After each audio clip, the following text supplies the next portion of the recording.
Alright, Texas Prepper here. I've talked before about, well, part of the Back to Eden film. I hope you've watched that. But I've talked to you before about mulching, and the way the guy in the Back to Eden film does is to use wood chips. As you can see, that's what these are. A little bit of hay in it, but most of this is wood chips. And what I've done, and I know I've showed you this before, but I just want to, I guess, do this again as an encouragement to you, for you to get busy and do it yourself.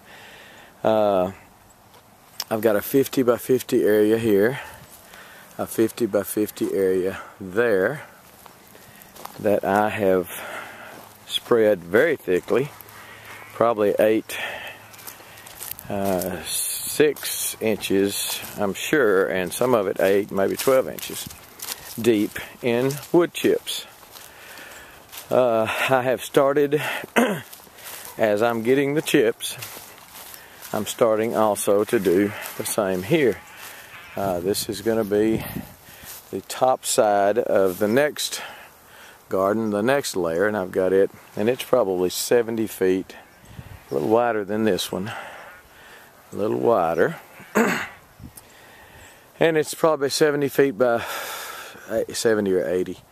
And this is where I've got some fruit trees, persimmons, apples, and I'm just going to cover this also in the wood chips as I get them, assuming I get enough. But the point is, if you're going to do something like this, do it now. I really want to encourage you to watch that film, Back to Eden, and to do this. If you can get your hand on some wood chips. It doesn't have to be wood chips. Leaves are free. Right now, leaves are just beginning to fall down here. A lot of trees still haven't shed their leaves, but and I know it's maybe too late up north in some places, but still, a lot of municipalities have free wood mulch, free compost, whatever. And the reason I say do it now, because this is going to mulch down as it rains, and we've been getting a little rain here lately. As it rains, it's going to mulch down and mulch down and mulch down, and by spring, underneath this wood chips, under all these wood chips, should be some excellent, the beginnings of some excellent soil. You can see all I've got, see all the rocks? Okay, I've got iron ore, red clay with rocks all in it. Okay, so not soil that is conducive to growing a lot of good crop. That is an iron ore rock. And another one. And this I dug up out of my pond down there, but it's the same kind of dirt basically I have up here. But maybe not this spring is it going to be really, really great, but by next spring, or maybe even by the fall garden, it will be an amazing source of composted soil, an amazing place to plant a garden. So there again, this is, gosh, this is more than 50 by 50. This is 50 by probably 75 or 80. This one up here is 50 by 50. 50 by 80. That one there is going to be 70 by 80 or 80 by 80, something like that. Got another raised bed garden elsewhere, but this is going to be my big garden. And again, may not be all that great this spring. And he even says in the film that, the first year you may have to fertilize. But he points out you were going to fertilize anyway, so don't beat yourself up over it. But got another load that I got the other day.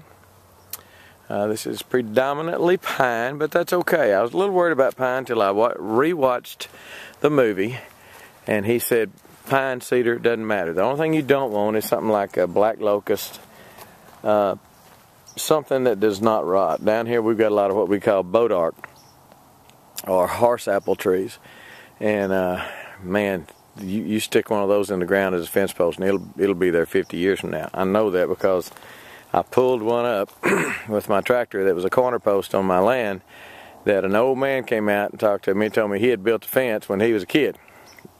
So it was in the ground 50 years old. My tractor barely would pull it out of the ground, and it weighed a ton when I pulled it up.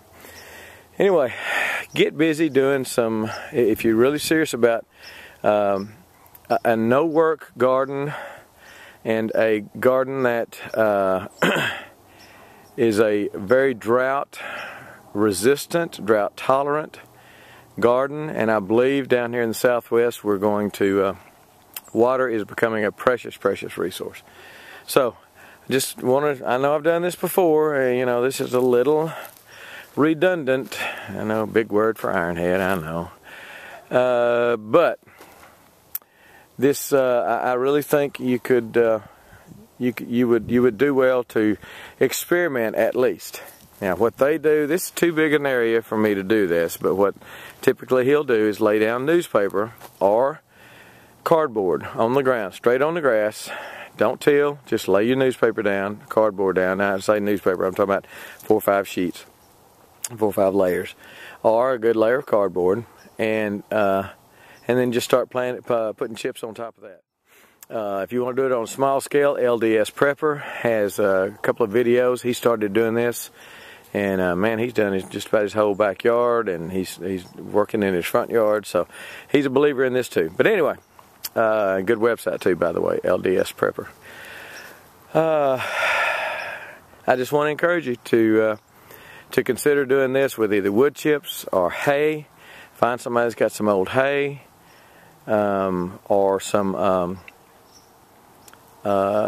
leaves. Leaves, like I say, are free. I used to go around every day after work in my old truck and old 66 Ford pickup and pick up leaves on the side of the road in town, and before I would drive out here and spread them out all over the garden. I had 12 to 14 foot tomato plants, some of the best tomatoes I've ever grown by far, and I need to get back to that, and this is going to help me do that.